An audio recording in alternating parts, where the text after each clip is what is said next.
ओमाज्ञानतिमिरान्धस्य ज्ञानाञ्जनशलाकया ससुरोन्मिलितं येन तस्मै श्रीगुरुवे नमः।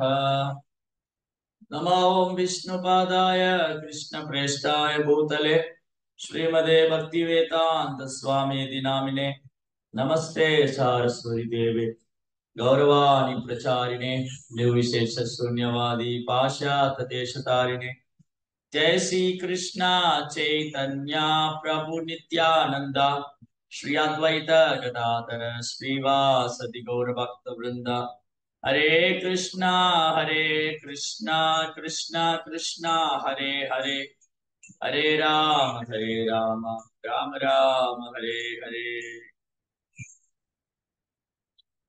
हरे कृष्णा பக்தர் எல்லாருக்கும் இனிமையான காலை வணக்கம். இன்றைய பாகவத சத்சங்க வகுப்புல வந்து கலந்துருக்கிற எல்லா பக்தர்களுக்கும் என்னுடைய பணிவான ஸ்ரீமத் பாகவதம் 2ஆம் ஸ்கந்தம் 8வது அத்தியாயம் பரீட்சித் மகாராஜோடைய கேள்விகள். அதுல இன்னைக்கு படிக்கிற ஸ்லோகம் 22 மற்றும் 23. யோவானுசாயினாம் சர்கः பாஷண்டஸ்ய ச சம்பவः ஆத்மனோ பந்த மோக்ஷாவோ வியவஸ்தானம் ஸ்வரூபதः.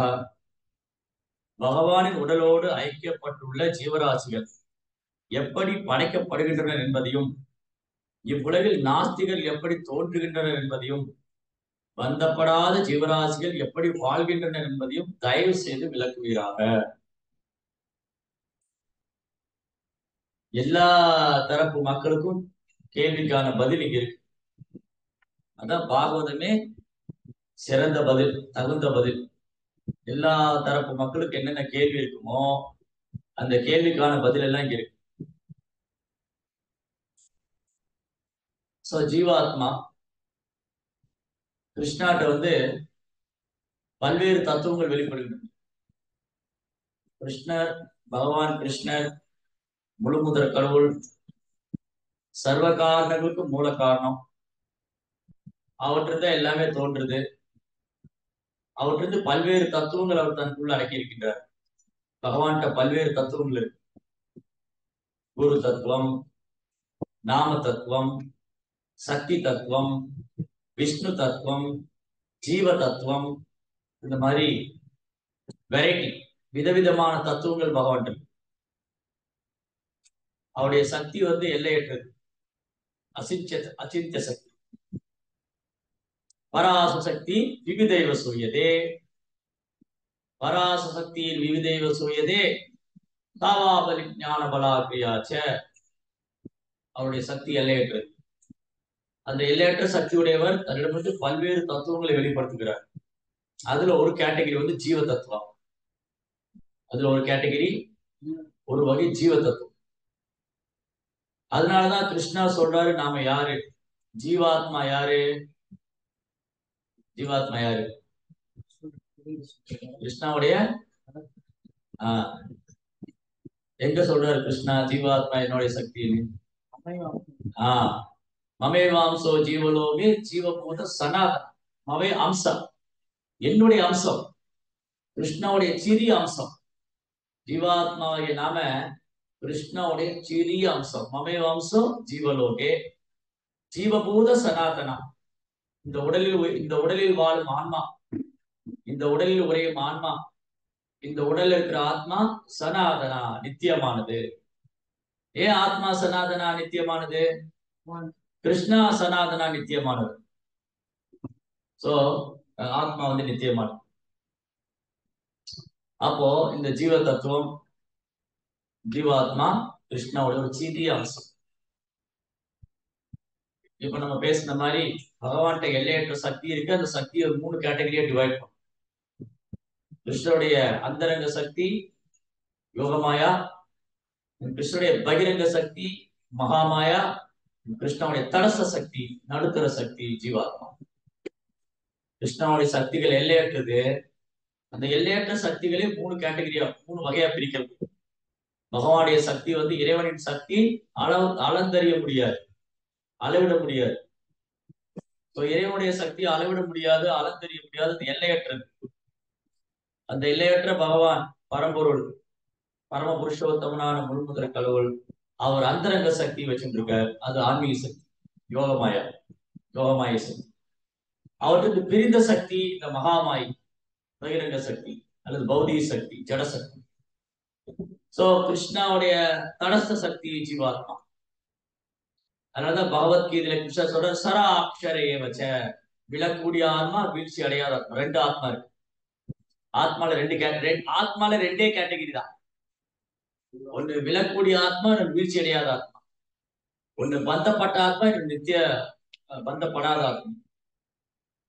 ஒண்ணு கட்டுண்ட ஆத்மா, ஒன்று நித்திய சித்தா. ஒண்ணு நித்திய பத்தா, இன்னொன்று நித்திய சித்தா. சோ இந்த ஜட உலகத்துல நாம பாக்குற எல்லா ஜீவாத்மாக்களும் பந்தப்பட்ட ஆத்மா, கட்டுண்ட ஆத்மா. அக்செப்டட் ஆன்மீக குரு, அங்கீகரிக்கப்பட்ட அதிகாரப்பூர்வமான சம்பிரதாயத்தில் வரக்கூடிய ஆச்சாரியர், குருமார்களும் ஆச்சாரியர்களும் முக்தி பெற்ற ஆத்மாக்கள். நாம் எல்லாரும் பந்தப்பட்ட ஆத்மாக்கள். இந்த ஜட உலகத்துல ரெண்டே ஆத்மா தான், ரெண்டே உயிரினம் தான். ஒண்ணு கட்டுண்ட ஆத்மா, இன்னொன்று முக்தி பெற்ற ஆத்மா. ஒண்ணு நித்திய பத்தா, இன்னொன்று நித்திய சித்தா. Two category. ஷரா அக்ஷரைய வச்சேன். ஷரா அப்படின்னா விழக்கூடியது. நாம வீழ்ந்துட்டதுனால நம்ம எல்லாரும் வீழ்ச்சி அடைஞ்ச ஆத்மா. நம்ம கிருஷ்ணாவுடைய உலகத்துல இருந்து வீழ்ந்துட்டோம். நாம கிருஷ்ணாவுடைய உலகத்திலிருந்து வீழ்ந்துட்டதுனால நம்ம எல்லாரும் வீழ்ச்சி அடைஞ்ச ஆத்மாக்கள். இந்த ஜட உலகத்துல பந்தப்பட்டிருக்கிறதுனால நம்ம எல்லாம் பந்தப்பட்ட ஆத்மாக்கள்.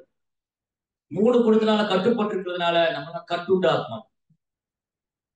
ஜட உலகத்துல பந்தப்பட்ட ஆத்மா, கட்டுண்ட நிலையில இருக்கிறதுனால கட்டுண்ட ஆத்மா, இந்த ஜட உலகத்துல வீழ்ந்துட்டதுனால வீழ்ந்த ஆத்மா. ஒரு சிறை கைதியை போல. சிறை கைதி சிறையிலிருந்து வெளியே வர முடியாது, அந்த காம்பவுண்ட் விட்டு வெளியே போக முடியாது. அவர் சிறைக்குள்ள போயிட்டாரு, அவர் கைதி. அதே சமயம் சிறையில ஜெயில தவறு செய்யறவங்க, கிரிமினல் ஆக்ட், குற்றம் செய்யறவங்க சிறையில் அடைக்கிறாங்க. ஆனா அந்த சிறைக்குள்ள சிலர் ட்ரைனிங் எடுத்துட்டு ஜெயிலரா வர்றாங்க, சிலர் போலீஸ் கமாண்டரா வர்றாங்க, சிலர் வார்டனா வர்றாங்க, சிலர் கைதியா வராங்க. ஆனா இவங்க எல்லாம் ஒரே கேட்டகரி இல்ல, இவங்க எல்லாம் ஒரே நிலையில இல்ல. இப்போ இதுல நம்ம எந்த கேட்டகரி? நாம தவறு செய்த கேட்டகரி. தவறு செஞ்சு ஜெயிலுக்குள்ள போறாங்க இல்லையா, அந்த கேட்டகரி தான் நம்ம. கிருஷ்ணா வேண்டான்னு உதறி தள்ளிட்டு, கிருஷ்ணா வேண்டாம், எனக்கு கிருஷ்ணாவுடைய ஆன்மீக உலகம் வேண்டாம், கடவுள் வேண்டாம், கடவுளுடைய ராஜ்யம் வேண்டாம், இந்த பரலோகம் வேண்டாம்னு உதறி தள்ளிட்டு வந்தோம். உதறி தள்ளிட்டு வந்ததுனால நம்ம எல்லாம் தண்டனைக்குண்டான கைதிகள். நம்ம எல்லாருமே தண்டனைக்குண்டான கைதிகள். இன்னும் சில கைதிகள் இங்க வர்றாங்க, ஆனா அவங்க கைதிகள் இல்லை. ஆக்சுவலி அவங்க சரித்திரம் போட்டுருது. காந்திஜியை சிறையில போட்டாங்க. சில தலைவர்கள் நாட்டுக்காக போராடி ஜெயிலுக்கு போனாங்க. பகத்சிங்க சிறையில் அடிச்சாங்க. இந்த மாதிரி நிறைய திருப்பூர் குமரன், இந்த மாதிரி நிறைய சுதந்திர போராட்ட தியாகிகள் இவங்களும் கைதியா ஜெயில போயிருந்தாங்க. பிரிட்டிஷ்காரங்க அரெஸ்ட் பண்ணாங்க, சிறையில போட்டாங்க, சித்திரவதை பண்ணாங்க. பட் ஆனா இவங்க போனது நம்மள மாதிரி கிரிமினல் ஆக்டிவிட்டி பண்ணி, நம்ம கிருஷ்ணாவுக்கு எதிராக நடக்கிறதா கிரிமினல் ஆக்டிவிட்டி. சாஸ்திரத்துக்கு எதிராக செயல்படுறது, இறைவனை உதாசீனப்படுத்துவது, தர்மத்துக்கு புறம்பா செயல்படுறதுன்னா குற்றவியல். சோ இந்த குற்றத்துக்கான தண்டனை தான் நாம அனுபவிச்சுட்டு இருக்கோம். இந்த ஜட உடல் எடுத்துருக்கு. ஜீவாத்மாவை நாம குற்றம் புரிந்ததுனால இந்த ஜட உடல் நம்ம கொடுக்கப்படும். சோ இது நம்முடைய நிலைமை, நம்ம கேட்டகரி. ஆனா சில ஜீவாத்மாக்கள் இந்த பூமியில வர்றாங்க, அவங்க தண்டனை அனுபவிக்கிறதுக்காக வரல, தண்டனையிலிருந்து நம்மளை விடுவிக்கிறதுக்காக வராங்க. ராமானுஜாச்சாரியர், மாத்வாச்சாரியர், பிரபுபாதர், இவங்க எல்லாம் ஆச்சாரியர்கள், குருமார்கள்.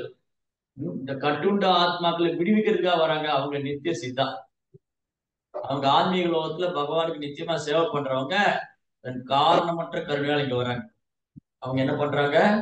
கிருஷ்ணாவுடைய காரணமற்ற கருணையினால பகவானுக்கு அனுப்பிச்சிருக்காரு. மகாத்மானம் ஸ்துமாம் பார்த்தா தைவீ பிரகிருதி மாஸ்ருதா. மகாத்மாக்கள், துராத்மா, மகாத்மா, அதுல 2 கேட்டகரி. ஆத்மால 2 கேட்டகரி, துராத்மா, மகாத்மா. யார் துராத்மா? கிருஷ்ணரை மறந்து புலனின்பமே வாழ்க்கையில் வாழ்றோம் துராத்மா. பகவானுக்கு சேவை பண்றோம் மகாத்மா.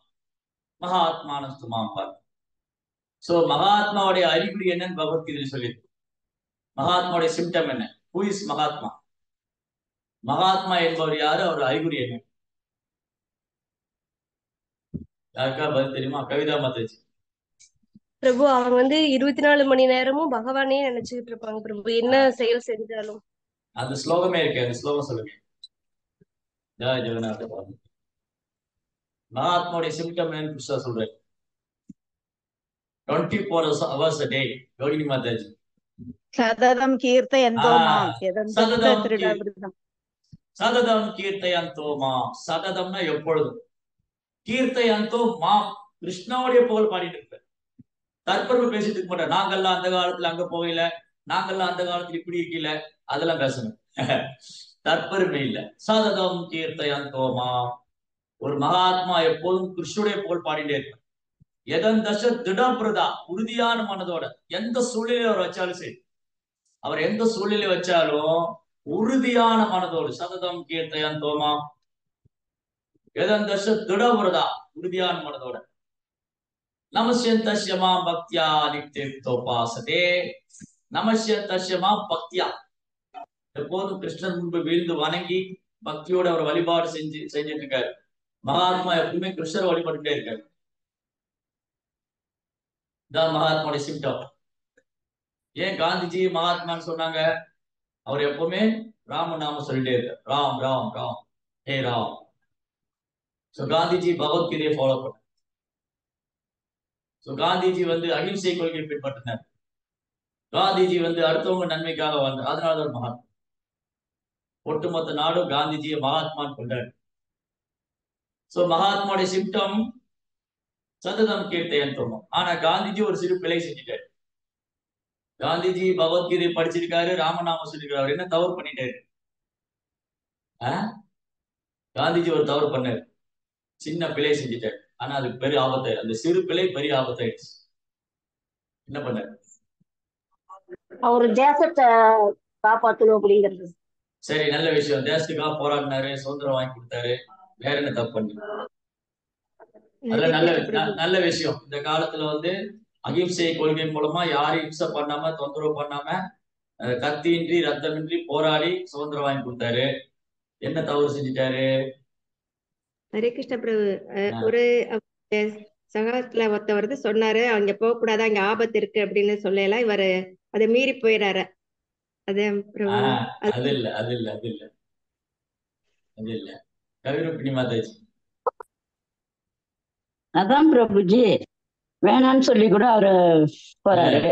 இல்ல கூட சொல்றாங்க ஆபத்து. இல்ல அதனால அவர்களை சுட்டு கொண்டு விடுறாங்க. அதனால கவிதா மாதாஜி.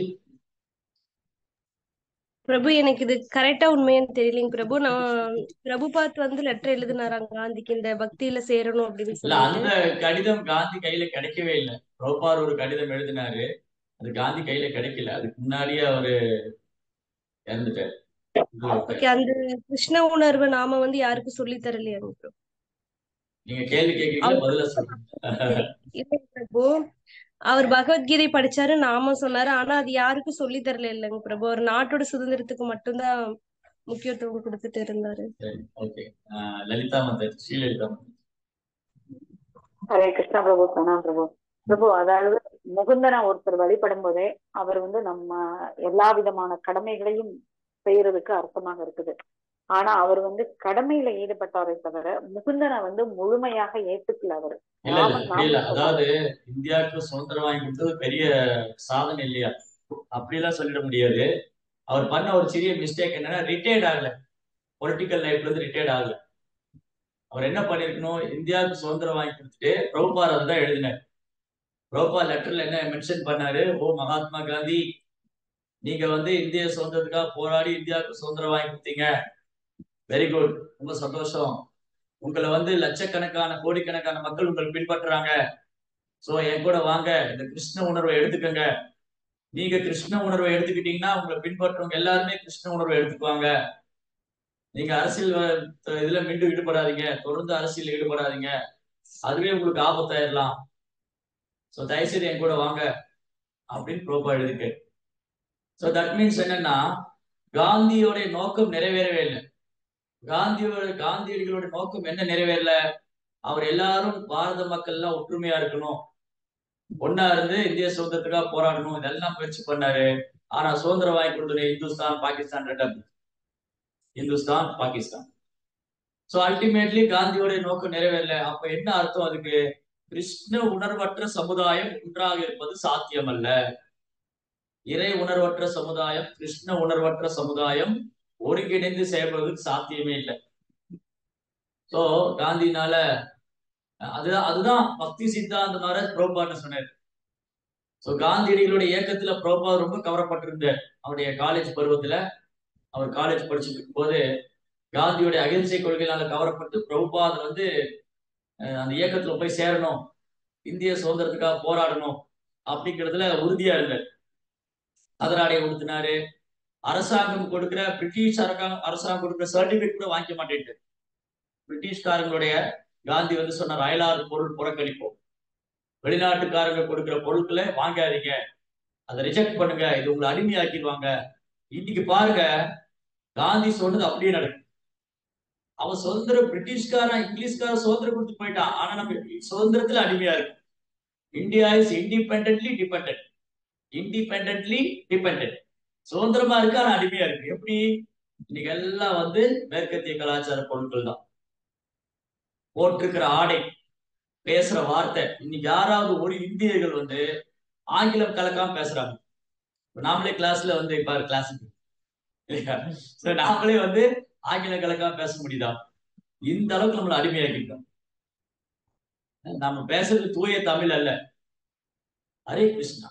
பக்தர்கள் எல்லோருக்கும் என்னுடைய பணிவான வணக்கம். இன்றைய பாகவத வகுப்புக்கு வந்து அமர்ந்து கொண்டிருக்கிற அனைத்து பக்தர் இப்படியா நம்ம பேசுறோம்? இடையில எவ்வளவு ஆங்கில வார்த்தைகள் வருது. சோ இந்த அளவுக்கு நம்மள வந்து அதுக்கு அடிமையாக்கிட்டாங்க. அவங்க சுதந்திரம் கொடுத்துட்டாங்க, காந்தியடிகள் போராடி சுதந்திரம் வாங்கிட்டாரு, ஆனா நம்ம அடிமையா தான் இருக்கும். ஆங்கிலேயருடைய ஆடையத்தான் உடுத்துறோம், ஆங்கிலேயர்கள் மாதிரி தான் பேசுறோம், ஆங்கிலேயர்கள் மாதிரி தான் நடந்துக்கிறோம், எல்லாமே அப்படி ஈடிச்சாங்க. அந்த அளவுக்கு மோகம் மேற்கத்திய கலாச்சாரம் வந்து அந்த அளவுக்கு மோகம், அந்த தாக்கம் வந்து இன்றைக்கு வந்து அப்படியே வளர்ந்து விசுறுபடுத்தி நிக்குது.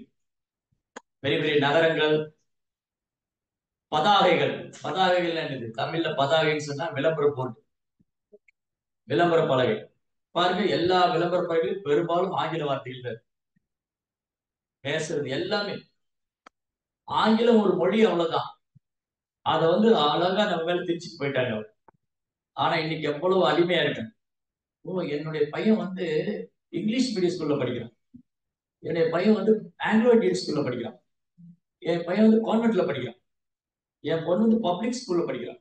அதெல்லாம் பெருமையா நினைச்சு, பெருமை. என் பையன் வந்து ஃபாரின்ல ஒர்க் பண்றான், இதெல்லாம் பெருமையா நினைக்கிறேன். வெளிநாட்டுல வேலை பார்க்கறது, வெளிநாட்டு கல்வி படிக்கிறது பெருமை அல்ல, அது சூத்திர கலாச்சாரம், மிளேச்ச கலாச்சாரம். நம்முடைய பாரம்பரிய கலாச்சாரத்தை விட்டுட்டு சூத்திர கலாச்சாரத்தையும் மிளேச்ச கலாச்சாரத்தை எடுத்துட்டு அது பெருமையா பேசிட்டு இருக்கோம். இந்த மாதிரி ஒரு முட்டாள் சமுதாயம் வேற எங்கேயுமே இருக்காது, எங்கேயுமே இருக்காது. சோ இப்படி அவங்களுடைய தாக்கம் வந்து இன்னைக்கு இருந்துட்டு தான் இருக்கு. வேறதான் சுதந்திரம் கொடுத்துருக்காரு, வேறதான் சுதந்திரம், ஆனா பண்றது பூரா அவங்களுடைய தான். இன்னைக்கு நீதிமன்றம் கூட அவங்க என்ன சிஸ்டம் வச்சிருந்தாலும் அதான் இருக்கு. இந்த வக்கீல் கோர்ட்ல இதெல்லாம் கோர்ட்டெல்லாம் போட்டு, கோர்ட்ல அந்த வக்கீல் ட்ரெஸ் எல்லாம் இருக்குல்ல, அது ஏன் போடுறாங்க இன்னி வரைக்கும் யாருக்கும் தெரியாது. நமக்கு தமிழ்நாட்டுல இருக்கிற வக்கீல்களுக்கு இல்ல இந்தியாவில இருக்கிற வக்கீலுக்கு ஏன் இந்த கோட்டு போடணும், எதுவுமே தெரியாது. சோ இது நிறைய விஷயங்கள் இருக்கு. இன்னும் வந்து அவங்களுடைய தாக்கம் அது அப்படி வளர்ந்துட்டு தான் இருக்கு, குறையவே இல்லை. ஒரு சிட்டி டெவலப்மெண்ட்ங்கிறது, நாகரிக வளர்ச்சிங்கிறது, ஒரு நகர வளர்ச்சிங்கிறது இத மையமா வச்சுதான் இருக்கு மேற்கத்திய கலாச்சாரம், மேற்கத்திய கலாச்சாரம். அப்போ இந்த அகிம்சை கொள்கை இதெல்லாம் ஒரு காலத்துல காந்தி வந்து இதை வந்து அலோவ் பண்ணக்கூடாது, இதை வந்து உள்ள கொண்டு வரக்கூடாது. இந்த மேற்கத்திய கலாச்சாரம் வந்துன்னா அவங்க நம்மளை அடிமையாக்கிடுவாங்க. அதுக்குதான் சுதந்திர வேணும் போராட்டம். இவங்க வந்து இங்கிருந்து போகணும். பிரிட்டிஷ்காரங்க வர்றதுக்கு முன்னாடி டீ காஃபியே கிடையாது. பிரிட்டிஷ்காரங்க வர்றதுக்கு முன்னாடி 1947 அந்த டைம்ல இங்க டீ காஃபியே கிடையாது. ஆனா இன்னைக்கு டீ காஃபிக்கு அடிமையாகாதவங்க ரொம்ப ரொம்ப கம்மி. விரல விட்டு எண்ணிடலாம். டீ காஃபி கிடையாது, ஃப்ரீயா கொடுத்தாங்க. ஃப்ரீயா கொடுத்து எஸ்டேட் உருவாக்கி, tea estate, coffee estate, so இப்படி எல்லாம் பண்ணி அவங்களுடைய கல்ச்சர், அந்த அந்த கல்வி, இந்த கலாச்சாரம், இதுல வந்து இங்க இருக்கிற முட்டாள் மக்கள் வந்து அடிமையான. ஸோ காந்தியடிகள் வந்து இதைதான் புறக்கணிக்கணும்னு சொன்னார். வாழ்நாள் முழுவதும் வந்து கதராடி தான் ஊற்றினாரு. அவரே கைத்தறி ஆடை, துணி அவரே நெஞ்சு கற்றுக் கொடுத்தாரு. எப்படி நம்ம தற்சார்பு வாழ்க்கை, தற்சார்பு வாழ்க்கை, நாம் பிறரை சார்ந்து அயலானை சார்ந்து இருக்க கூடாது. ஆனா இன்னைக்கு பாருங்க, இன்னைக்கும் அயலானை சார்ந்துதான் இருக்கு, தற்சார்பு வாழ்க்கை இல்லைங்க. அப்ப என்னெல்லாம் பண்ணணும்னு காந்தி நினைச்சாரு, ஒண்ணுமே நடக்கல. ஏன்னா அவர் வந்து அரசியல் மட்டும்தான் பண்ணணும்னு நினைச்சாரு. அதுதான் பிரச்சனை. அப்போ பிரபுபாதா வந்து அவங்க குருகிட்ட சொன்னாரு. முதல்ல அவர் குருவை சந்திக்கிறாரு.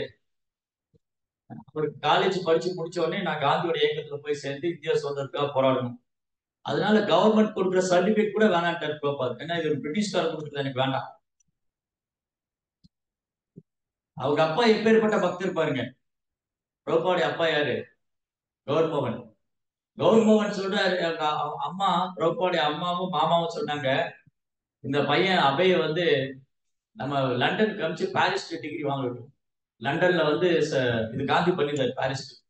லண்டன்ல போய் பாரிஸ்டர் பாட்டு படிச்சுட்டு வந்தாரு. ஸோ அந்த மாதிரி 1-2 பேர் தான் அந்த காலத்துல லண்டன். அந்த காலத்துல எல்லாம் வந்து ஒரு ஒரு 150-200 வருஷத்துக்கு முன்னாடிலாம் ஃபாரின் கண்ட்ரில போய் படிக்கிறது ஒரு பெரிய பிரஸ்டீஜ், ஆக்சுவலி பெரிய கௌரவம். ஓ உங்க பையன் அமெரிக்கா போயிட்டு வந்திருக்காரா, உங்க பையன் லண்டன்ல படிக்கிறாரா, லண்டன்ல வேலை பார்க்கிறாரா, ஓ மாப்பிள்ள லண்டன் மாப்பிள்ள, ஓ லண்டன்ல மாப்பிள்ள பார்த்து கல்யாணம் பண்ணி வச்சுட்டு, இது ஒரு பிரஸ்டீஜ் இஷ்யூ ஆச்சு. ஆனா இன்னைக்கு பக்கத்து வீட்டுக்கு போயிட்டு வர மாதிரி போறாங்க, அமெரிக்காவுக்கு, லண்டனுக்கு, யூரோப்புக்கு எல்லாம். சோ இது ஒரு காலத்துல ஆச்சரியமா இருக்கு. அப்போ லண்டன்ல போயிட்டு வந்தாங்கன்னா இந்த மாதிரி ஃபாரின்ல போயிட்டு துறைன்னு கூப்பிடுவாங்க. நீங்க லண்டன்ல போய் படிச்சுட்டு வந்தீங்கன்னா உங்களை துறை, ஒரு துறை வந்து லண்டன்ல போய் படிச்சுட்டு வந்திருக்காரு. அந்த மாதிரி ஒரு பிரஸ்டீஜ் கௌரவம், வெட்டி கௌரவம். அது வெட்டி கௌரவம், அது கௌரவமா நினைச்சாங்க. வெட்டி ஜம்பம் எங்க ஊர்ல சொல்லுவாங்க, தமிழ்நாடு இதுல கோயம்புத்தூர் சைட்லாம் வெட்டி ஜாம்பம் விளக்கண்ணி கேடும். அது ஏன் சொன்னாங்க எனக்கு தெரியல. அந்த மாதிரி இதெல்லாம் வெட்டி ஜாம்பம். வெளிநாட்டுக்கு போய் வேலை செய்யறேன், வெளிநாட்டுல படிச்சுட்டு வந்தேன், இதுல என்ன பெருமை வேண்டியிருக்கு, சூத்திர கலாச்சாரத்துக்கு பெருமை. சோ இப்படி ஒரு காலத்துல இதெல்லாம் ரொம்ப, இன்னைக்கும் அந்த தாக்கம் இருக்கு. ஆனா இன்னைக்கு எல்லாரும் சகஜமா வெளிநாடு போக ஆரம்பிச்சிட்டாங்க. ஒரு காலத்துல வந்து பணம் இருக்கிறவங்க அந்த மாதிரி உள்ளவங்க வெளிநாட்டுக்கு போக முடியும். ஏதோ கடனை வாங்கி பையனை வந்து வெளிநாட்டுக்கு அனுப்பிச்சிட்டேன், இந்த மோகத்தினாலதான். இப்படியாவது கடனை வாங்கி என் பையனை வெளிநாட்டுக்கு போய் படிக்க வச்சிருக்கோம். அப்பெல்லாம் வந்து 70s எல்லாம் வந்து என்ஜினியர் ஆகுறது, டாக்டர் ஆகுறது பெரிய கனவு. இன்னைக்கெல்லாம் சர்வசாதாரண என்ஜினியர் கூட்டு காலேஜ்ல ஃப்ரீயா அட்மிஷன் போடுங்க. என்ஜினியரிங் 38 பேர் ஆயிடுச்சு engineering college. Engineering college medical காலேஜா மாறிடுச்சு உண்மை. சோ எப்படி என்ன ஆகுதுன்னா, ஒரு ஒரு டைம்ல இந்த மாதிரி பிரஸ்டீஜ் இஷ்யூ எல்லாம் இருந்தது.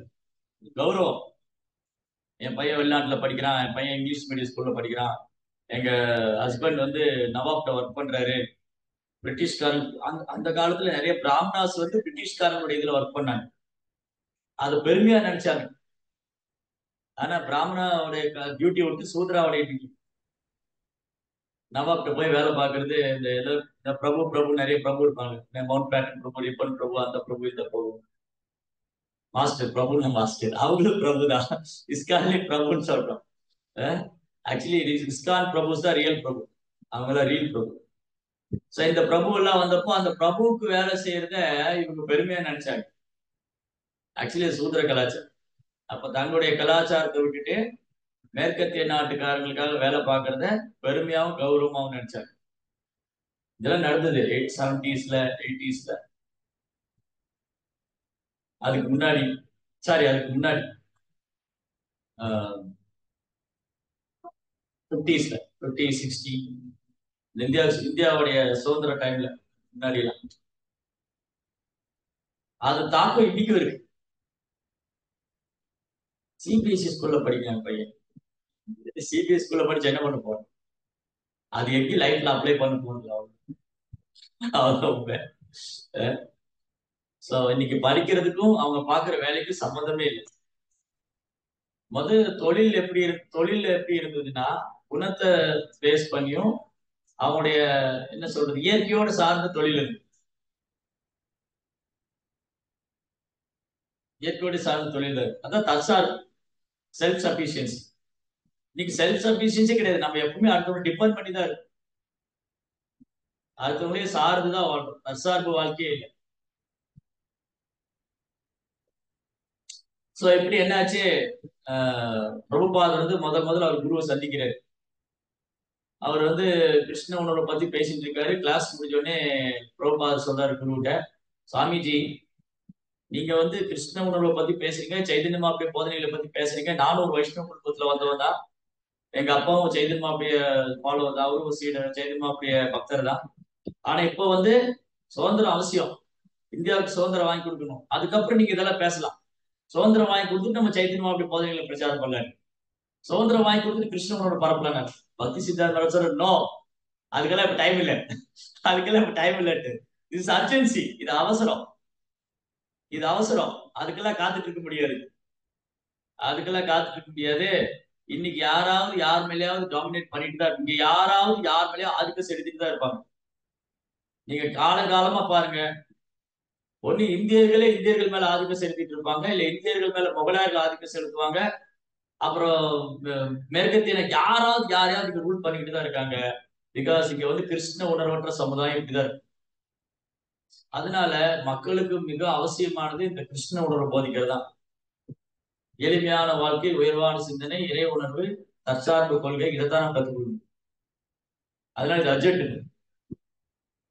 சோ பிரபுபா சொல்றாரு, என்னுடைய குரு மகாராஜ், அவருடைய பக்தி சித்தாந்த மகாராஜ் முதல் தடவை என்ன ஜெயிச்சுட்டாரு. ஃபர்ஸ்ட் டைம் மீட் பண்ணப்ப நான் அவர்கிட்ட தோத்து போயிட்டேன். அவர் ஜெயிச்சிட்டாரு. அவர் என்ன ரொம்ப அழகா டிபீட் பண்ணிட்டாரு. நான் சரண்டர் ஆயிட்டேன். தென் பிரபுபாத் ரியலைஸ் பண்ணவும் செய்யறாரு. பிரபுபாத் ரியலைசேஷன் எப்படி இருந்தது? அவர் back to Godhead magazine start பண்ணி எழுதுறாரு, உலக போர் நடக்குது பாருங்க. என் குரு மகாராஜ் சொல்றது கரெக்ட் தான். இவங்க சண்டை போட்டுக்கிட்டே தான் இருப்பாங்க. பிகாஸ் என்ன நினைக்கிறாங்க, நான் இந்த உடல் எனக்கு சொந்தம், நான் இந்த உடல் எனக்கு சொந்தம், நான் என்னுடைய பொய் அகங்காரம். ஈசாவாசம் இதான் ஈசாவாச கொள்கையே இல்லைங்க.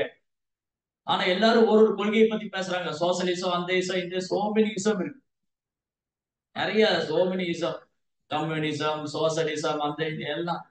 ஆனா எல்லாருமே சுயநலவாதிகள். கம்யூனிசம் பேசுறப்ப யாரும் சர்வாதிகாரி? லெனின் ஒரு சர்வாதிகாரியா இருக்கு.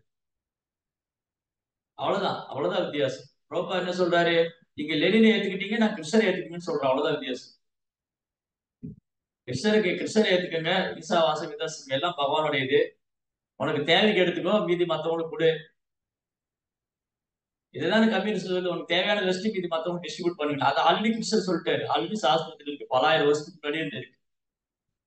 சோ இப்படி இந்த இறை உணர்வற்ற சமுதாயம், கிருஷ்ண உணர்வற்ற சமுதாயம் எப்பவுமே தொந்தரவுலையே தான் இருக்கு.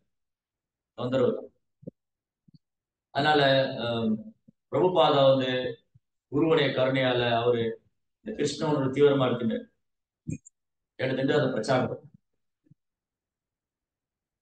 பட் ஆனா காந்தியடிகள், மகாத்மா ஆனந்த் ஒரு விஷயத்தை விட்டுட்டாரு.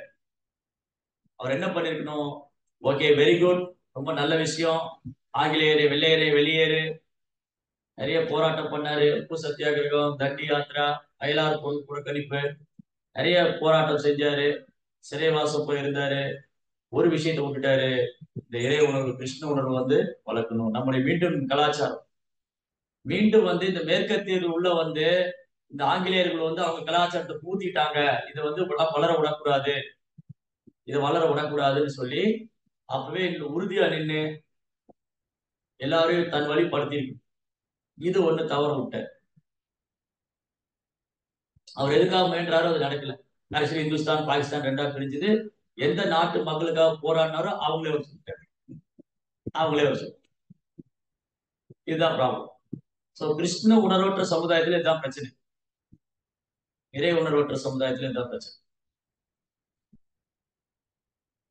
சோ இப்படி மகாத்மாங்கிறவரு எப்பவுமே கிருஷ்ணனுடைய உணர்வுல இருக்கும். சந்ததம் கேத்தேன் தோமா, ஒரு மகாத்மா எப்பவும் கிருஷ்ணரே நினைச்சுக்கிட்டு கிருஷ்ண உணர்வுலயே இருக்கு, கிருஷ்ண உணர்வு பிரச்சாரம், திடப்படுத்தா, உறுதியான மனதோடு என்ன நடந்தாலும் அது வந்து பெறல மாட்டேன். அதான் பிரபுபார் கடிதம் போட்டார், நீங்க எப்படியாவது என் கூட வந்து சேருங்க, இந்த கிருஷ்ண உணர்வை எடுத்துக்கங்க, என் கூட வந்து சேர்ந்து இந்த கிருஷ்ண உணர்வை எடுத்துக்கங்க. ஆனா துரதிருஷ்டவசமா அந்த கடிதம் காது கைக்கு போகல. அன்பார்ச்சுனேட். ஒருவேளை கிடைச்சிருந்தா, ஒருவேளை அதை சீரியஸா எடுத்திருந்தாருன்னா கூட நடந்திருக்கலாம். மேபி என்ன எதனாலங்கிறது நமக்கு தெரியும். அது கிருஷ்ணோட ஏற்பாடா கூட இருக்கலாம், இல்ல அவருடைய அந்த ஆன்மாவுக்கு கிடைச்ச பாக்கியம், அவ்வளவுதான். ஒருவேளை அந்த கடிதம் காந்தி கையில போயிருந்து அவர் வந்து கிருஷ்ண பக்தி தீவிரமா எடுத்திருந்தாருன்னா லட்சக்கணக்கான கோடிக்கணக்கான மக்கள் கிருஷ்ண உணர்வு கிடைச்சு. அப்ப என்ன அர்த்தம்? கிருஷ்ணா வந்து யாரோட சுதந்திரத்திலயும் தலையிடுறது. கிருஷ்ணா வந்து கட்டாயப்படுத்த காந்தி, மகாத்மா காந்தி நீங்க கட்டாயம் கிருஷ்ண பக்தி எடுத்துக்கிட்டு எல்லாம் பிரச்சாரம் பண்ணீங்களா சொல்ல முடியும். அவங்கவுங்க வந்த கர்மா, அந்த கர்மா படி வாழ்றாங்க, அந்த படி நடக்கிறாங்க. அட்லீஸ்ட் காந்தி வந்து பகவத்கீதை ஏத்துக்கிட்டாரு, ராமநாமம் சொன்னாரு, இந்த உடலை விட போகும்போது ஹே ராம்னு சொல்லி இந்த உடலை விட்டாரு. அந்த அளவுக்கு அவர் ஒரு துறவி மாதிரி எல்லாம் வாழ்ந்து. பட் விஷயம் என்னன்னா, இந்த கிருஷ்ண உணர்வை ஒரு பிரச்சாரம் பண்ணணும். நம்முடைய வேதிக் கல்ச்சர், நம்ம கலாச்சாரம், நம்முடைய வாழ்வு, இந்த வைஷ்ணவ தத்துவம், நம்முடைய வாழ்க்கை முறை, அது வந்து தவறு. அதுதான் ப்ராப்ளம். சோ அப்ப இந்த ரெண்டு விதமான ஆத்மா, ஒண்ணு துராத்மா, மகாத்மா. துராத்மா வந்து எப்பவுமே புலன்பத்துல மையமா வச்சு வாழ்வார். புலன்பந்தம் தான் பிரதான். மகாத்மா வந்து கிருஷ்ணர் தான் என் லட்சியம், கிருஷ்ணரை திரும்ப அடையணும், அப்படி வரும் மகாத்மா. சரி, அடுத்தது இங்க என்னென்ன கேள்வி கேட்டாரு பரிசித் மகாராஜா? பகவான் உடலோடு ஐக்கப்பட்டுள்ள ஜீவராசிகள் எப்படி படைக்கப்படுகின்றனர் என்பது. சோ எப்படி ஜீவாத்மா இந்த பூமியில வர்றதுக்கு முன்னாடி கிருஷ்ணாவுடைய உலகத்துலதான் இருக்கு. கிருஷ்ணாவுடைய உலகத்துல ரெண்டு விதமான ஆத்மா இருக்கு. ஒண்ணு வீழக்கூடிய ஆத்மா, இன்னொன்று வீழ்ச்சி அடையாத ஆத்மா. ரெண்டு கேட்டகரி ஆத்மால, ரெண்டு கேட்டகரி. ஒண்ணு விழக்கூடிய ஆத்மா, இன்னொன்று வீழ்ச்சி அடையாத ஆத்மா. ஆச்சாரியர்கள், குருமார்கள்லாம் ஆன்மீக லோகத்துல இறங்கி வர்றாங்க. அதான் பேசணும். மகாத்மானம் மாம் பார்த்த தெய்வீம் பிரகிருதி மாஸ்டர் தான். தெய்வீம் பிரகிருதி பகவானுடைய அந்தரங்க சக்தியோட மேற்பார்வையில் வராங்க. நாமெல்லாம் பகவானுடைய பகிரங்க சக்தியோட பிடியில இருக்கோம். டிஃபரன்ஸ். சோ குற்றவாளிகளும் ஜெயில இருக்காங்க, உயர்ந்த நோக்கத்துக்காக ஜெயிலுக்கு போறவங்களும் இருக்காங்க. ரெண்டு பேரும் ஒரே கேட்டகரி. ஓகே. சோ மகாத்மாக்கள் இந்த பூமியில வராங்க, கிருஷ்ணனுடைய ஏற்பாட்டினால வராங்க. இந்த மகாத்மாவுடைய அடையாளம் வந்து எப்பவுமே கிருஷ்ணனுடைய புகழ் பாடி. எப்படி இந்த ஜீவாத்மா கிருஷ்ண பக்தியை கொடுக்கலாம், எப்படி இவங்களை பகவான் அனுப்பிச்சு வைக்கலாம், எப்படி இவங்களை பௌதிக துன்பத்துக்கு விடுவிக்கலாம், இதுதான் மகாத்மாவுடைய குறிக்கோள். மகாத்மாவுடைய ஒரே குறிக்கோள் என்னன்னா, நமக்கு கிருஷ்ண உணர்வு கொடுக்கிறது தான். அதனால சர்டன் லெவல் வரைக்கும் மகாத்மா காந்தி, அதுக்கப்புறம் ஒரு அரசியல் விவகாரத்துல முழுமையா இருந்தனால அவர் இந்த விஷயத்தை விட்டுட்டு கிருஷ்ண உணர்வை கொடுக்கணும், இந்த பாகவத தர்மத்தை பிரச்சாரம் பண்ணணும், எல்லாரையும் வந்து இறை உணர்வுல கிருஷ்ண உணர்வுல ஈடுபடுத்தணும்ன்றத தவறு. எனிவே, சோ அப்போ மகாத்மாவுடைய சிம்டம். அப்ப இரண்டு விதமான ஜீவராசி. பகவானின் உடலோடு ஐக்கப்பட்டுள்ள ஜீவராசி சிருஷ்டியின் பொழுது எப்படி மீண்டும் திரும்பி வருகின்றன என்பதை முன்னேறும் பகவத் பக்தர் உண்மையான ஆன்மீக விசாரிக்க வேண்டும். இரு வகையான ஜீவராசி உள்ளன. நிரந்தர முக்தி பெற்றவர் ஒருவர், அதாவது பந்தப்படாத ஜீவராசி. இன்னொன்று நிரந்தரமற்ற பந்தப்பட்ட ஜீவராசி. சேம் அதேதான். ஒண்ணு நாம, இன்னொன்னு உன்னதமான தூய பக்தர்கள், குருமார்கள், ஆச்சாரியர்கள். சரி, அடுத்தது மேலும் இந்த நிரந்தரமாக பந்தப்பட்ட ஜீவராசிகளில் இரு பிரிவினர் உள்ளனர். இந்த ஜீவாத்மா இருக்கும் இல்லையா, இந்த ஜீவாத்மால ரெண்டே கேட்டகிரி தான். இதுல ஆணு பொண்ணு, மிருகம், மனுஷன், ஏழை பணக்காரன், உயர்ந்த ஜாதி தாழ்ந்த ஜாதி, இன்னும் இதெல்லாம் கிடையாது. துவாமிதா புருஷாலோகே, ரெண்டே பேர் தான் புருஷர்கள்ல, மனிதர்கள்ல. ஜீவாத்மால ரெண்டே கேட்டகிரி. துவாமிதா புருஷாலோகே தெய்வ ஆசுரைய வச்ச, தெய்வீ குணம் உள்ளவன், அசுர குணம் உள்ளவன். விஷ்ணு பக்த பவே தெய்வ ஆசுரியத்தன் விப்ரியா. விஷ்ணு பக்தி பண்றவங்க தெய்வீ குணம் உள்ளவங்க, மற்றவங்கள அசுர குணம் உள்ளவங்க. அவ்வளவுதான், ரெண்டே கேட்டகிரி. அதுக்கு என்ன சொல்லியிருக்கு? ரெண்டு கேட்டகிரி இருக்கு ஜீவாத்மால, ரெண்டு கேட்டகிரி. ஒண்ணு வந்து ஆத்திகன், இன்னொன்னு நாத்திகன், ஆஸ்திகர்கள். அதுலயும் ரெண்டு கேட்டகிரி பாருங்க, ப்ராப்பர்லி சிஸ்டமேட்டிக்கா சொல்லிட்டு வர்றாரு.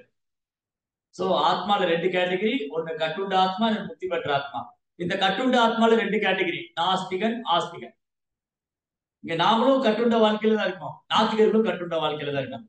நம்ம கடவுளை ஏத்துக்கிறோம், அவங்க கடவுளை ஏத்துக்கல. இதுல ரெண்டு கேட்டகிரி, ஒண்ணு தெய்வீக குணம் உள்ளவங்க, இன்னொன்னு அசுர குணம் உள்ளவங்க. அடுத்தது இந்த ஆத்திகர்கள்ல ரெண்டு கேட்டகிரி. அந்த ஆத்திகர்கள் ரெண்டு பேரும் என்ன? பக்தர்கள், மனக்கற்பனையாளர்கள். அப்ப ஒரு வகையில பார்த்தா மனக்கற்பனையாளர்கள் நாத்திகர்கள் தான். அதான் நேத்து படிச்சோம். இந்த ரெண்டு கேட்டகிரியில ஆன்மீக பாதையில் பின்பற்றக்கூடியவங்க ஆஸ்திகர்கள். இறைவனை ஏற்றுக்கொள்றவங்க, இறைவனை ஏற்றுக்கொள்றவங்க ஆன்மீக பாதை பின்பற்றவங்க ஆஸ்திகர்கள். இறைவனை ஏற்றுக்கொள்ளாதவங்க, ஆன்மீக பாதைக்கு வராதவங்க நாஸ்திகர்கள். இந்த நாஸ்திகருடைய ஒரே குறிக்கோள் பௌதிக வாழ்க்கை புலன்பதான். ஆனா ஆன்மீக பாதையில கூட கிருஷ்ணரை ஏற்றுக்கொள்ளாதவங்க, கிருஷ்ணரை கிருஷ்ணராகவே ஏற்றுக்கொள்ளாதவங்க, பகவானை பகவானாக ஏற்றுக்கொள்ளாதவங்க மனக்கற்பனையாளர்கள், வர்க்க தத்துவவாதிங்க, ஞானிகள், யோகிகள், இவங்க கூட நாத்திகர்கள் தான். காரணம் என்னன்னா, இவங்க கிருஷ்ணாவுடைய இருப்பை ஏற்றுக்கிறது, கிருஷ்ணாவுடைய சச்சிதானந்த ரூபத்தை ஏற்றுக்கொள்றது இல்ல, இவங்க பகவானை சரணடைறது இல்ல. அதனால இவங்களும் ஒரு வகை நாத்திகர்கள். கிருஷ்ணாவுக்கு ரூபம் இல்லைன்னு சொன்னா அவரும் நாத்திகர்கள். கிருஷ்ணரை பத்தி ஏதோ கற்பனை பண்ணி மனக்கற்பனையால உளறிட்டு இருந்தா அந்த மாதிரி இன்னைக்கு நிறைய பேர் இருக்காங்க. இன்னைக்கு வெளியில ஆன்மீகவாதிங்கிற பேர்ல மனக்கற்பனையாளர்கள், வர்க்க தத்துவவாதிங்க இருக்காங்க, பௌதிகவாதிங்க. இந்த பௌதிகவாதிகள் ரெண்டு கேட்டகரி இருக்காங்க. பௌதிகவாதிகள் ரெண்டு கேட்டகரி இருக்காங்க. ஒரு கேட்டகரி வந்து உடன்பமே பிரதான வாழக்கூடிய பௌதிகவாதி. இன்னொரு பௌதிகவாதி சாஸ்திரத்தை ஏற்றுக்கிறாரு, அந்த சாஸ்திரம் மூலமா புலன்பு அனுபவிச்சிருப்பாரு. கோயிலுக்கு போவாங்க, சாமியில கும்பிடுவாங்க, அந்த குறிக்கோள் என்னது? புலன்பு. சாஸ்திரத்தை ஃபாலோ பண்ணுவாங்க, குறிக்கோள் என்னது? புலன்பு. அவங்களும் பௌதிகவாதி தான். சோ நல்லா பார்க்கணும் இந்த உலகத்துல என்ன நடக்குது. இந்த நாலேஜ் எல்லாம் ஒரு டிவோட்டி கேட்கணும். இந்த சுத்தி நம்ம சுத்தி என்ன நடக்குது, யார் யார் என்னென்ன பண்றாங்க, என்னென்ன நடந்துகிட்டு இருக்கு. பிரபுபாத் வந்து நம்மள எங்க கொண்டு உட்கார வச்சிருக்காரு.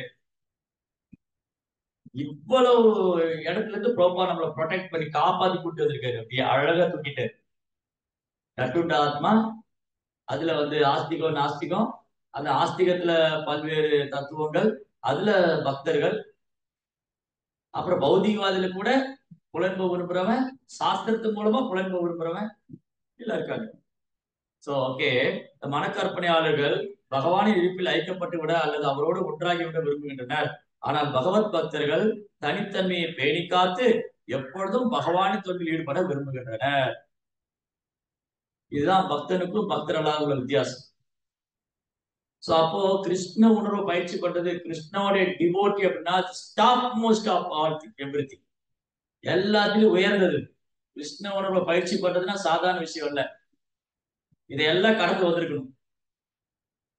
எல்லாத்தையும் கடந்து பொய்யவங்காரெல்லாம் கடந்து வரணும். ஃபர்ஸ்ட் பொய்யவங்காரம் எங்க தொடங்குது? நானும் கடவுள் ஒண்ணுங்கிறதே ஒரு பொய்யவங்காரம் தான். அதுக்கப்புறம் நான் கடவுளோட ஒன்றாயிரம் நினைக்கிறது பொய்யவங்காரம் தான். கடவுள் இல்லைன்னு மறுக்கிறதும் பொய்யவங்காரம் தான். கிருஷ்ணரை ஏற்றுக்கொள்ள மறுக்கிறதும் பொய்யவங்காரம் தான். சோ இப்படி பொய்யவங்காரமே இந்த ஜட உலகத்துல கட்டுண்டு இருக்கிறதுக்கான காரணம். பட் நித்திய சித்தர்கள் இதுக்கு அப்பாற்பட்டோம்.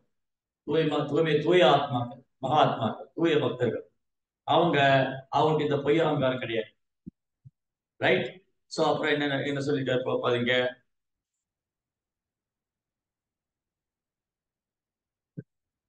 முற்றிலும் தூய்மை அடையாத பக்தர்களும் சாஸ்திர அறிவற்ற தத்துவவாதிகளும் இன்னும் தொடர்ந்து தூய்மையடையாத அறிவற்ற தத்துவவாதிகளும் இன்னும் தொடர்ந்து தூய்மையடையாத அடுத்த சிருஷ்டியின் பொழுது மீண்டும் பிறக்கின்றனர். அப்ப இவங்க எல்லாம் கிருஷ்ணரை ஏற்றுக்கொள்ளாதனால, பக்தி பாதையை பின்பற்றி தன்னை தூய்மைப்படுத்திக் கொள்ளாதனால மீண்டும் மீண்டும் மீண்டும் மீண்டும் ஜட உலகத்துல பிறந்துகிட்டே இருக்கு. திரும்ப திரும்ப வந்துட்டு புனரபி ஜனனம், புனரபி மரணம், புனரபி ஜனனி, ஜடரே செய்யும், இது சம்சாரமாகும். இப்படி திரும்ப திரும்ப சுத்திட்டு அத்தகைய பந்தப்பட்ட ஆத்மாக்கள் பகவானின் பக்தி தொண்டில் தொடர்ந்து முன்னேறுவதன் மூலமாக முக்தி அடைகின்றன. இறை விஞ்ஞானத்தை பூர்ணமாக அறிந்திருப்பதற்காக இந்த கேள்விகள் அனைத்தையும் உண்மையான ஆன்மீக என்பது பரீட்சித் மகாராஜா கேட்டார். இதெல்லாம் தெரிஞ்சுக்கணும். என்னென்ன ஜீவராசி, என்னென்ன ஆத்மா இருக்கு. இதுல நாஸ்திகர்கள் கூட கிருஷ்ணா அனுமதி கொடுத்தாதான் பேச முடியும். கடவுள் இல்ல அப்படின்னு அவன் சொல்லணும்னா அதுக்கு கிருஷ்ணர் அனுமதி கொடுக்கணும். கிருஷ்ணாவுடைய அனுமதி இல்லைன்னா நாத்திகன் கூட நாத்திகன் பேச முடியாது.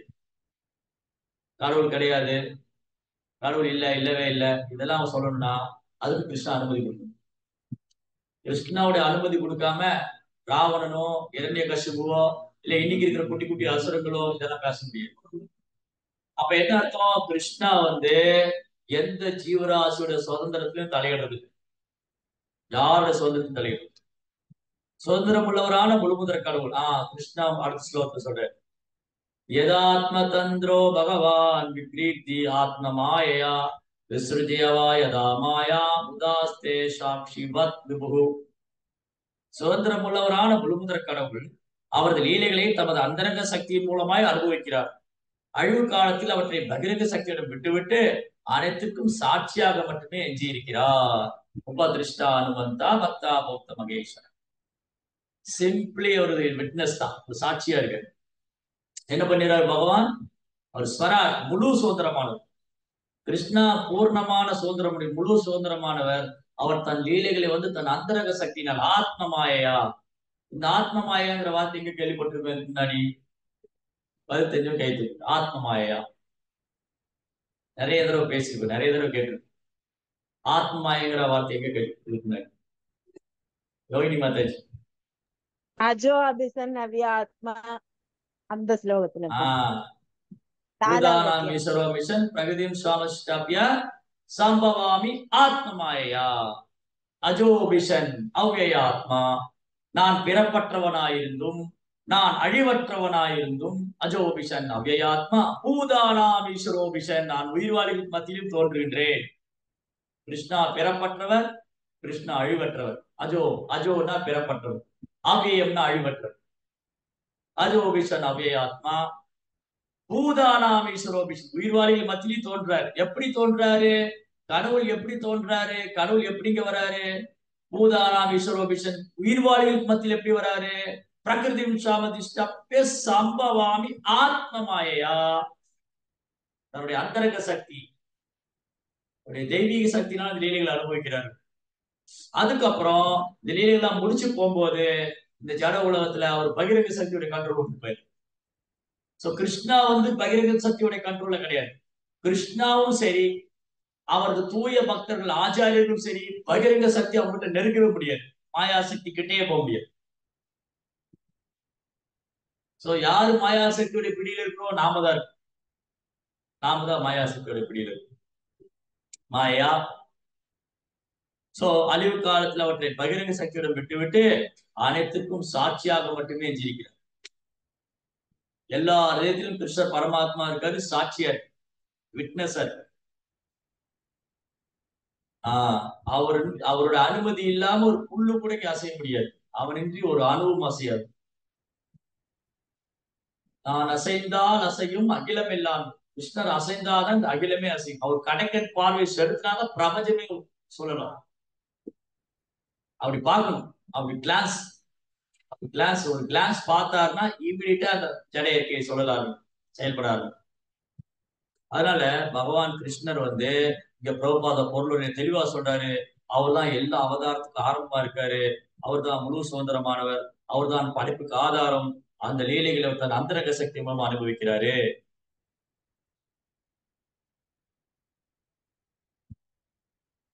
ஸோ இதுதான் விஷயம்.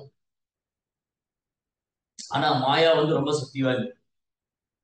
மாயா சக்தி என்ன பண்ணும்னா இதை வந்து கொஞ்சம் கொஞ்சமா நம்ம அறிவை இழக்க செய்யும், அறிவை மழுக்கி. இந்த ஜடையருக்கு 3 குணங்கள். மாயா சக்தி இஸ் வெரி பவர்ஃபுல்.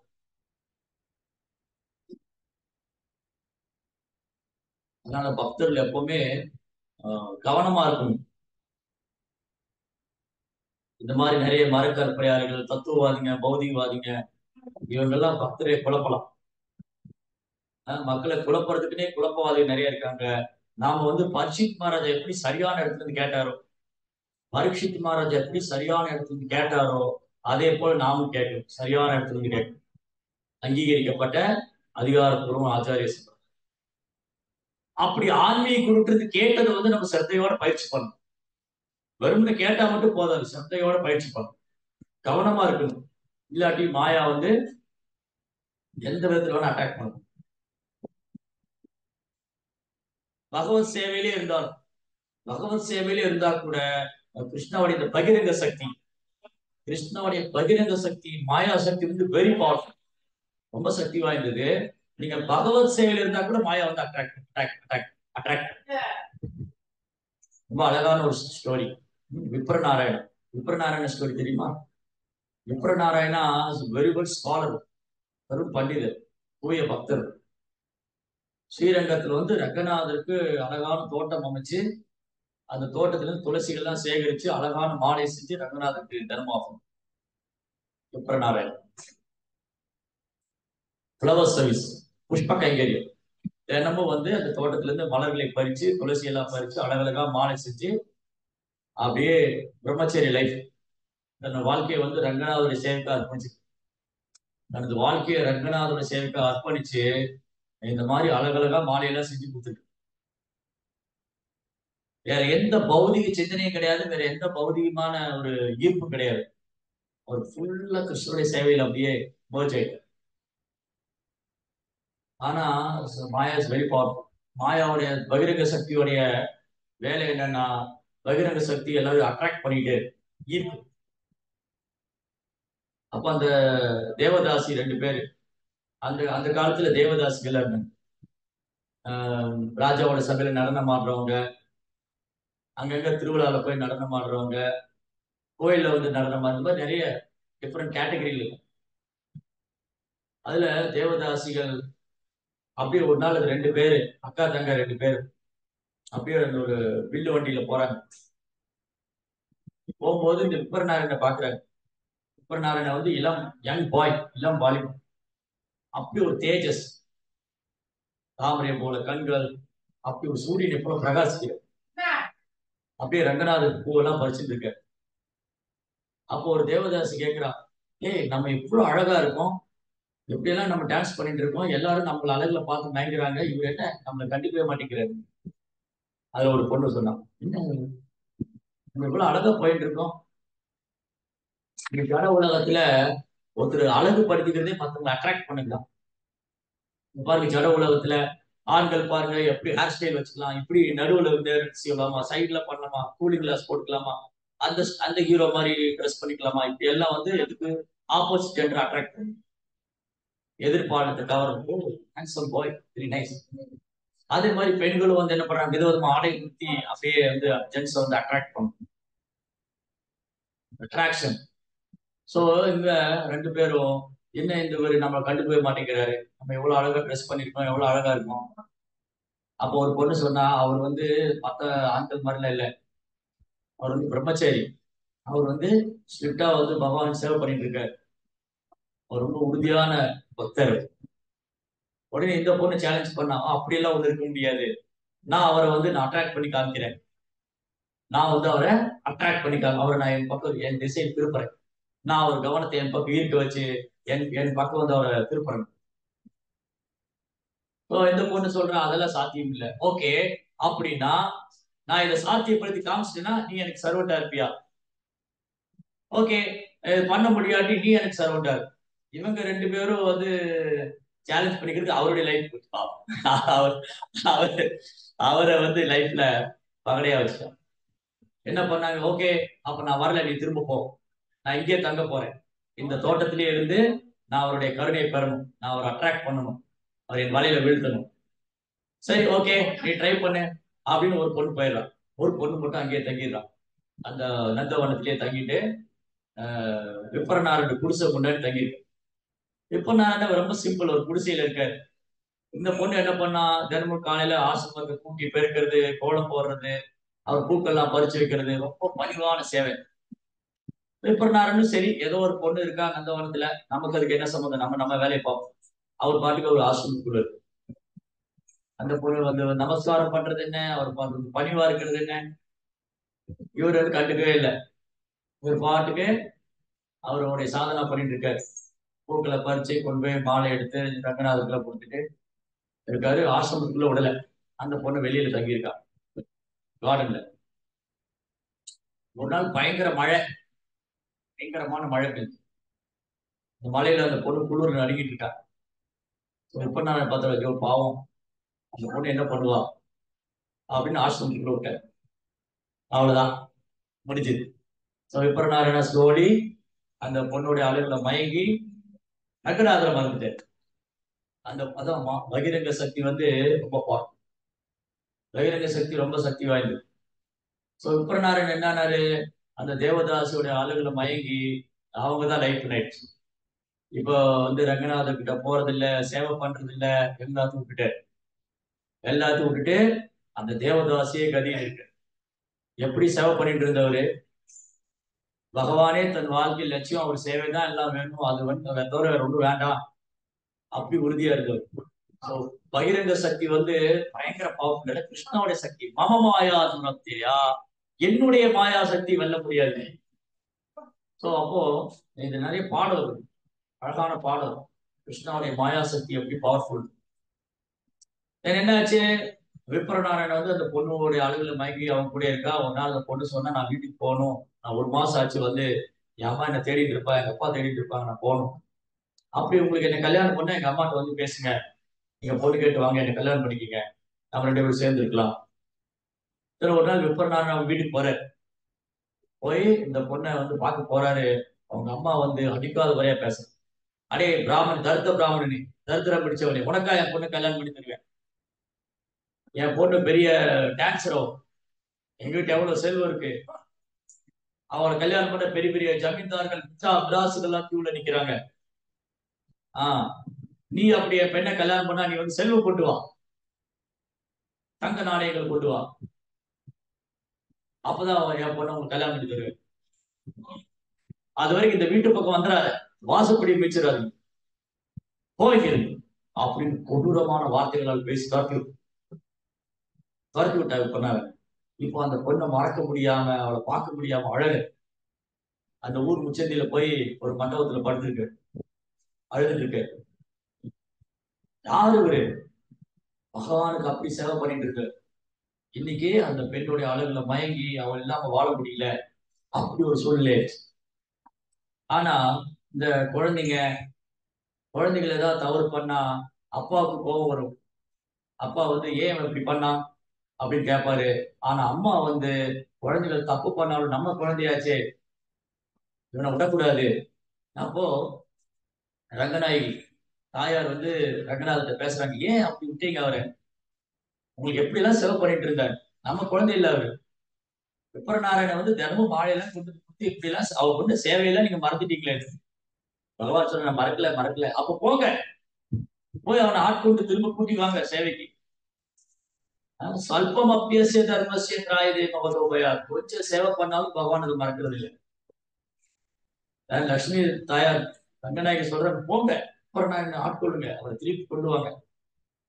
பாருங்க எப்படி உங்களுடைய மாயா சக்தியில விழுந்துட்டாரு, பிளீஸ் நம்ம குழந்தைய கூட்டிட்டு வாங்க. பகவான் வர ரங்கநாதர் வந்து விப்பரநாதனுடைய நண்பன் சொல்லிட்டு வர, விப்பரனுடைய நண்பன் சொல்லிட்டு வந்து நேரா வீட்டுக்கு போறாரு, தேவதாசி வீட்டுக்கு போய் கதவை தட்டுறாரு. ஹரே கிருஷ்ணா, யாரும் இல்ல, யாருப்பா உனக்கு என்ன வேணும்? நான் விப்பரநாராயண உள்ள வராத, போ. இல்ல இருக்க, நான் சொல்றதை கேளுங்க, என்ன வேணும் உனக்கு?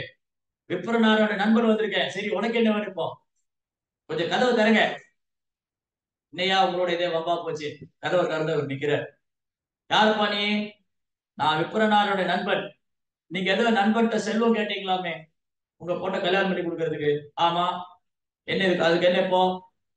இந்த அப்படிங்க ஒரு பெரிய கோல்டன் தட்டு, ஒரு தங்க தட்டு, தாம்பூலம் ஆபரணங்களோட. ஓ, இது எப்படி? நான் ஒரு ஃப்ரெண்டு தான், இதை உங்ககிட்ட கொடுத்துட்டு வர சொன்னாரு. ஓ, ஓகே ஓகே, அவர் வர சொல்லுங்க, அவர் வீட்டுக்கு வர சொல்லுங்க, நாங்க பாக்குறோம். Very nice. தங்க அந்த தட்டெல்லாம் பார்த்தோன்னே இந்த அம்மாவோட முகமே மாறிடுச்சு. எல்லாம் வாங்கி வச்சுக்கிறான். சரி ஓகே, நான் போய் என்னுடைய மாஸ்டரை வர சொல்றேன், என் ஃப்ரெண்டை வர சொல்றேன் அப்படின்னு போயிட்டேன். இங்க காலையில பூஜாரி கோயில திறக்கிறாங்க, பகவானுக்கு நிவேதனம் பண்றது பிளேட் இல்ல, அது ரங்கநாதருடைய கோல்டன் பிளேட், அவர் பிரசாதம் சாப்பிடும். அது ஆபரணம் எல்லாம் காணும். என்னது இது திடீர்னு ஆச்சரியமா இருக்கு, கோயில்ல உள்ள தங்க தட்டு தாம்பூலத்தை காணுமே, எங்க போச்சு? அது எல்லாம் பெரிய சர்ச்சையாகி பூஜாரி ஒருத்தர் நான் பண்ணல, யாரும் எடுக்கல, நீ எடுக்கல, இல்ல எங்க போச்சு? நம்ம தான் ஆர்த்தி எல்லாம் பண்றோம். அப்படியே செய்தி ராஜாவுடைய காதுக்கு போச்சு. ராஜா வந்து எல்லா பூஜாரியும் லைன்ல நிறுத்தி கேட்கிறாரு, எப்படி இது பகவானுடைய பொருள் எங்க கோயில் விட்டு வெளியே? நீங்க தானே இருக்கீங்க, நீங்க தானே கோயிலுக்குள்ள போறீங்க, நீங்க தானே கர்ப்பகிரகத்துக்கு, எப்படி வெளியே போச்சு? அப்ப எல்லாருக்கும் விப்ரநாராயணன் சந்தேகம். விப்ரநாராயணன் முன்ன மாதிரி இல்லை இப்போ. இந்த விப்ரநாராயணன் இருக்காரே, அவர் வந்து அந்த தேவதாசுடைய வீடே கதின்னு இருக்காரு, சேவைக்கெல்லாம் வர்றதில்ல, சத்சங்கத்துக்கு வர்றதில்ல, அவர் பகவான் ரங்கநாதர் தரிசனம் பண்ண கூட வர்றதில்ல, இந்த மாதிரிலாம் பண்றாரு. அப்ப எங்களுக்கு அவர் மேலதான் சந்தேகமா இருக்கு. ஒருவேளை அந்த பொண்ணு காசு கேட்டிருப்பா, இவர் திருடி போய்ப்பாரு. அந்த பொண்ணு காசு கேட்டிருப்பா, இவர் திருடி கொண்டு போய் கொடுத்துருக்கலாம். அதனால விப்ரநாராயணனுடைய அவனை பரிச்சை பண்ணுங்க, அவரை சோதனை போடுங்க. உடனே காவலாளி என்ன பண்றாங்க, ராஜா வந்து காவலாளி கூப்பி அந்த தேவதாசி வீட்டுக்கு போங்க, சோதனை போடுங்க. சோதனை போட்டா அங்க இருக்கு கோல்டன் பிளேட்டு, ரங்கநாதனுடைய தட்டு, ஆபரணம் எல்லாம் இருக்கு. அந்த விப்ரநாராயணன் அரெஸ்ட் பண்ணிட்டு வாங்க, விப்ரநாராயண கைது பண்ணு, விலங்கு மாட்டி கைது பண்ணி கூப்பிட்டு வந்து ராஜா முன்னாடி பாட்டான். ஏய் விப்ரநாராயணா, என்ன காரியம் செஞ்ச நீ? பகவானுடைய பொருள் எடுத்து கொண்டு போய் நீ கொடுத்துருக்க, நீ உனக்கு என்ன தண்டனை தெரியுமா? விப்ரநாராயணன் சொல்றாரு, நோனோ, இல்ல இல்ல, நான் அப்படி எதுவும் செய்யல, நான் திருடவல இல்ல, உண்மைதான், நான் வந்து சேவைக்கு ஒழுங்கா வர்றதில்ல, நான் தேவதாசியோட வீடே கதியா இருக்க, எல்லாம் உண்மைதான். ஆனா நான் திருடன் கிடையாது, நான் திருடல, நான் பகவானுடைய ப்ராப்பர்ட்டி எடுக்கல, நம்புங்க, நான் திருடல, நான் திருட இல்ல. பொய் சொல்லாத. அப்ப எப்படி அந்த தேவதாசி வீட்டுக்கு அது போச்சு? இவன் இப்படி எல்லாம் கேட்டா சொல்ல மாட்டான், உனக்கு தக்க தண்டனை கொடுக்கணும். யாருங்க? ரங்கநாதர் பேசுறாரு, ஏ ராஜா, ஸ்டாப், நிறுத்தே. விப்ரநாராயணன் குற்றமற்றவன், நான் தான் குற்றம் செஞ்சேன், நான் தான் அந்த பிளேட்டை கொண்டு போய் கொடுத்தேன், நீ தண்டனை கொடுக்கறது வந்து எனக்கு தான் கொடுக்கணும். ரங்கநாதர் சொல்றாரு, ஏ ராஜா, விப்ரநாராயணன் குற்றமற்றவன், அவன் திருடல, நான் தான் திருடுனேன். ஓ ரங்கநாதா, நீங்களா திருடுனீங்க? ஆமா, என் பக்தனுக்காக நான் அந்த திருட்டுப்பட்டதை நான் ஏத்துக்கிறேன், அவனை ரிலீஸ் பண்ணுங்க, குற்றமற்றவன். அப்பதான் விப்ரநாராயணன் கல்லூர் வந்து அப்படி கண்ணீர் வருது, அருவி மாதிரி கண்ணீர். ஐயோ, நான் என்ன ஒரு துர்பாக்கியம், என்ன ஒரு செயல் பண்ணேன், ரங்கநாதருடைய சேவை விட்டு போனேன், அவர் எனக்காக திருட்டு பட்டம் ஏத்துட்டு இருக்காரு. அடியார்களுக்காக பகவானே வந்து திருட்டு பட்டம் ஏத்துட்டாருன்னா அப்ப அடியார்கள் எவ்வளவு பெரியவங்க. இந்த அடியார்களுக்கு சேவை பண்றதை விட்டு நான் வந்து ஒரு தேவதாசியோட அளவுல மயங்கி போயிட்டேனே, முட்டாள்தனமா. அதனால இனி என் வாழ்க்கையில மீதி உள்ள காலம் நான் அடியார்களுக்கு சேவகனுடைய சேவகனா இருப்பேன், அந்த அடியாருடைய பாத தூசி என் தலையில வச்சுக்குவேன். அதான் தொண்டரடி பொடியாள், தொண்டரடி பொடியாள். அடியார்களுக்காக பகவானே வந்து திருத்தி ஆட்கொள்றாரு, அப்ப அடியார்களே உயர்ந்தவங்க. சோ எப்படி பகவானுடைய மாயா சக்தி எவ்வளவு சக்தி வாய்ந்ததுன்னு பகவான் வந்து ஆச்சாரியருடைய வாழ்க்கை மூலமா காமிச்சு, வெரி பவர்ஃபுல். அந்த பகிரங்க சக்தி இப்படி எல்லாம் செயல்படும். இந்த பகிரங்க சக்தியோட பிடியில இருக்கிறவங்க முட்டாள்தனமா தன் சார்ந்த துஷ்பிரயோகம் பண்ற அறியாமலுக்கு ஜீவாத்மா, நானே கர்த்தா, நான் தான் காரணம், நான் தான் அனுபவிக்கிறேன், கடவுள் கிடையாது, கடவுளுக்கு உருவம் கிடையாது, எதோ கற்பனை பண்ணி எல்லாம் பிதக்கிறோம். சோ இதெல்லாம் வந்து இந்த மாதிரி நிறைய குழப்பவாதிகள்லாம் நாட்டுல இருக்காங்க. கடவுளை பற்றி தெரிஞ்சுக்காம மனசுல தோன்றதெல்லாம் பேசுறது, புதுசு புதுசா வந்து யோக முறைகள் உருவாக்குறது, புதுசு புதுசா வந்து எல்லாம் சொல்லி கொடுக்குறது, இல்ல எல்லா கடவுளும் ஒண்ணுதான்னு சொல்றது, அவரோட நாத்திகன்னு சொல்லுது. பாஷண்டி பாசிட்டிவ் நாத்திகன். எஸ்து நாராயணம் தெய்வம் பிரம்மருத்ராதி தெய்வத. பிரம்மாசிவன் போன்ற தேவர்களை கூட, மாபெரும் தேவர்கள், பிரம்மாசிவன் போன்ற தேவர்களை கூட, மாபெரும் தேவர்களை கூட நாராயணனுக்கு சமம் என்று நினைத்தால் அவன் நாத்திகன், பாசிகன் என்று அறியப்படுகிறார். பாயிண்ட். சாஸ்திரத்துல சொல்லாத வழிபாடு செய்யறதும் பாஷண்டி, நாத்திகம் தான். அது சமுதாயத்தை தொந்தரவு தான். அதான் ரூபோசாமி சொல்றார், ஸ்ருதி ஸ்மிருதி புராணம். ஸ்ருதி ஸ்மிருதி புராணாதி பாஞ்சராத்திக விதிம்பினா ஐகாந்திக ஒரே பக்தி உட்பாதாயேவ கல்பதே. சாஸ்திரம், பகவத்கீதா, பாகவதம், இதிகாச புராணங்கள், பாஞ்சராத்திக விதி, இதுல சொல்லாத வழிபாடு, இதுல ரெக்கமெண்ட் பண்ணாத பக்தி, டிவோஷன் சமுதாயத்துல பெரும் தொந்தரவு தான். அந்த மாதிரி சமுதாயத்துல நிறைய தொந்தரவுகள் இருக்கு. சாஸ்திரத்திலே இல்லாத வழிபாடுகள், சாதாரண மனிதனை வழிபடுறது, சினிமா ஸ்டாரை வழிபடுறது, கிரிக்கெட் பிளேயரை வழிபடுறது, அவங்களுக்கு கோயில் கட்டுறது, போலீஸ் முட்டாள். அப்புறம் பல்வேறு தேவதைகளை பௌதிக தேவைக்காக வழிபடுறது, மகான்களை கடவுளா வழிபடுறது, இந்த மாதிரி நிறைய இருக்கு சமுதாயத்துல. ஸோ இந்த மாதிரி மிஸ்கன்செப்ஷன், இந்த மாதிரி தவறுகள்ல இருந்து ஒரு பக்தர் அவங்களும் இதை தெரிஞ்சிருக்கணும், அவங்க மற்றவங்களுக்கு சொல்லிக் கொடுக்கணும். ஒரு பக்தர் இந்த மாதிரி குழப்பத்துக்கு ஆளாவதும் இல்லை, குழப்பவாதிகளை விடுவிக்கிறதா ஒரு பக்தருடைய வேலையை. இதெல்லாம் இந்த கிருஷ்ணரை மறந்து இருக்கிறதுக்கான மாயாசக்தியோட ஜெய்ஜாண்டிக் வேலை, ஜல பளபளப்பான வேலை. கிருஷ்ணா மறந்து இருக்கிறதுக்கு திட்டம் போட்டுக்கிட்டே இருக்கும். அதனால இதுல இருந்து நம்ம தப்பிச்சுக்கணும். அப்படின்னா பரீட்சித் மகாராஜா எப்படி ஆர்வமா ஒரு உண்மையான ஆன்மீக குருட்ட கேட்டாரோ, அதே மாதிரி சம்பிரதாயத்துக்கு வரக்கூடிய ஆன்மீக சரணடைஞ்சு அவருக்கு கேள்விகளை கேட்கணும். அதை பயிற்சி பண்ணணும். அது 4 பேர் சொல்லிக் கொடுக்கணும். அப்பதான் எல்லாருமே இந்த பகிரங்க சக்தியுடைய பளபளப்புல இருந்து விடுபடும். ஹரே கிருஷ்ண. ரங்கராஜன் பாவகம் கி. ஹரே கிருஷ்ணா.